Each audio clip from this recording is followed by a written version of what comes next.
This case is Janelle Singh versus Lakshmi Narayan Gupta and others and connected matter. इस case में court ने reservation for the cases of promotion के बारे में कुछ guidelines दी हैं और कोर्ट ने बोला है कि जो मैटर है मेनली सेंटर और स्टेट के ऊपर लीव किया जाता है वो केस टू केस के अकॉर्डिंगली गाइडलाइंस एड ऑन कर सकते हैं। तो यहाँ पे बेसिकली क्या हुआ था, रिजर्वेशन इन प्रमोशन के ऊपर मैटर आया था। तो जब मैटर ये आया तो उससे पहले ऑलरेडी चल रहा था, तो पहले हम थोड़ा सा डिस्कशन कर लेते हैं बैकग्राउंड के बारे में। क्या हुआ था, एक हमारे पास 9 जज बेंच का डिसीजन था, Indira Swami versus union of India. Indira Swami versus union of India 1992 में केस आया था, जहां पे ये चीज बोला गया था that reservation in promotion is not there is no reservation in promotion. तो यहाँ पे तो मना कर दिया गया था कि प्रमोशन में कोई भी रिजर्वेशन नहीं मिलेगा। उसके बाद क्या होता है, आर्टिकल 16 में उस टाइम तक 16 आर्टिकल में क्लॉज 1 2 3 4 तक होते हैं। उसके बाद 14A ऐड होता है which provides reservation in the promotion in the state for ST and STs and SC and ST और जो भी लगता है who are not adequately represented। उसके बाद क्या होता है, ये चीज बोला गया, बट साथ ही साथ ये भी एड ऑन किया कि कॉन्सिक्वेंशियल सीनियोरिटी होगा। मींस क्या कि आप एक बार अपॉइंट हो गए हो एज ST ST के अंडर, रिजर्वेशन के अंदर, तो उसी तरह आपकी कॉन्सिक्वेंशियल सीनियर भी आप होते रहोगे, मतलब कि आपकी सीनियोरिटी में भी प्रमोशंस रहेंगे। तो उसके बाद केस आता है Union of India versus Veerpal, very important case, जहां पे ये चीज बोला गया कि कॉन्सिक्वेंशियल सीनियोरिटी नहीं होगा, it violets the basic principles of law. But फिर से उसके बाद पार्लियामेंट ने आर्टिकल 16 को अमेंड किया, 16(4)A में ही और अमेंडमेंट डाल के उसको बोला that there will be consequential seniority. उन्होंने वीरपाल केस को फुलफिल नहीं किया। और साथ में इंदिरा स्वामी जजमेंट में ये भी बोला गया था कि 50% जो है रिजर्वेशन एक्सीड नहीं करेगा, तो वो भी गाइडलाइन यहाँ पे जो है फॉलो होनी थी। फिर 16(4)B भी आया। जब 16(4)B भी आया, उसने बोला that there will be the carry forward rule, जिसकी सीलिंग लिमिट 50% होगी। This is what article 16(4)B reads.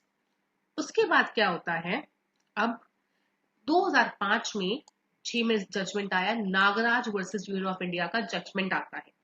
वहां पे ये चीज हेल्ड होती है that states they are not bound to make reservation in promotion, कि कोई स्टेट बाउंड नहीं है कि वो प्रमोशन में रिजर्वेशन दे ही, ये फंडामेंटल राइट नहीं है।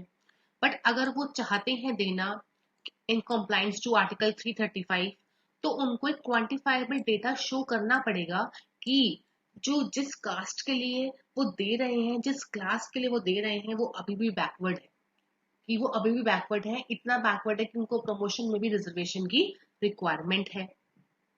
अब उसके बाद क्या होता है कि Nagaraj versus union of India का केस है। अब उसके बाद नागराज को भी चैलेंज किया जाता है। जब नागराज को चैलेंज किया जाता है तो पहले तो वो 5 जज बेंच के पास जाता है, क्योंकि ये भी 5 जज बेंच था। वो केस था Lakshmi Jarnail Singh versus union of India था। अब वो जब केस होता है, अब उस केस में क्या होता है, जब वो आपका वो जाता है, नागराज का जो आपका वैलिडिटी जाती है दूसरे केस में, जर्नैल सिंह के केस में, ये 2018 में आया था, जर्नैल सिंह वर्सेस लक्ष्मी, जर्नैल सिंह वर्सेस लक्ष्मी 2018। उन्होंने क्या बोला कि क्वांटिफाइबल डेटा शो करने की कोई भी रिक्वायरमेंट नहीं है, because according to Indira Swamy entire class of SC and ST are backward, तो इनका क्वांटिफाइबल डेटा शो करने की जरूरत है ही नहीं। अब ये इसका भी रेफरेंस, अब दोनों क्या है, अब जर्नैल सिंह नागराज को इस पॉइंट पे क्या कर रहा है, कॉन्ट्रडिक्ट कर रहा है, तो इसका रेफरेंस अब 7 जज बेंच पे जाता है। तो Nagaraj versus union of India में कोर्ट ने ये बोला कि आपको क्या है, क्वांटिफाइबल डेटा जो है शो करने की जरूरत है।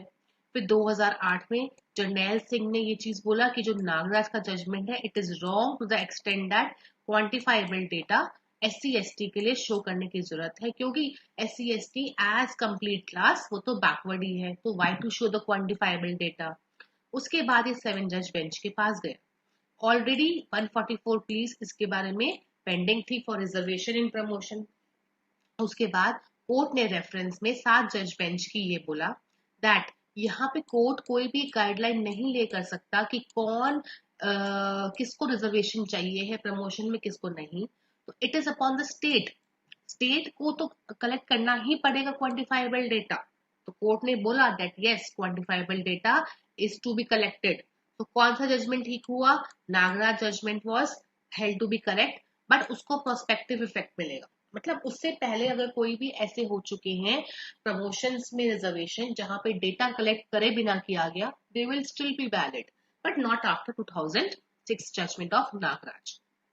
और कैडर को हम एक यूनिट मानेंगे for the purpose of reservation. The collection जो है पूरा एंटायर क्लास का नहीं होगा, मतलब कि फॉर एग्जाम्पल आप एंटायर क्लास का नहीं लोगे, उसमें में जो पर्टिकुलर कैडर है that will be a unit जिसको आप रिप्रेजेंट करोगे कि हाँ क्या वो रिप्रेजेंट क्या उसको रिजर्वेशन की रिक्वायरमेंट है कि नहीं। वो अब एक जजमेंट भी आया था पवित्र करके, पीवी पवित्र करके 1 और 2। तो कोर्ट ने बोला कि जो हमें पीवी पवित्र 2 की जहां पे भी बोला इस केस में बोला गया था, ये पीवी पवित्र वर्सेस स्टेट ऑफ कर्नाटका का केस है। यहाँ पे क्या हुआ था, विदाउट कलेक्टिंग क्वांटिफाइबल डेटा यहाँ पे रिजर्वेशन दिया गया था। तो हाई कोर्ट ने इस चीज को मना करा कि आप पहले डेटा कलेक्ट करिए फिर रिजर्वेशन इन प्रमोशन हुआ। तो कोर्ट ने यहाँ पे यही चीज बोला कि जब जब हाई कोर्ट के पास उससे पहले केस पहुंचा था जब क्वांटिफाइबल डेटा नहीं था, तो कोर्ट ने इसको क्या किया था, क्वाश करके वापस से कमेटी बिठा के बोला पहले डेटा लाओ उसके बाद रिजर्वेशन मिलेगा। तो that was held to be correct.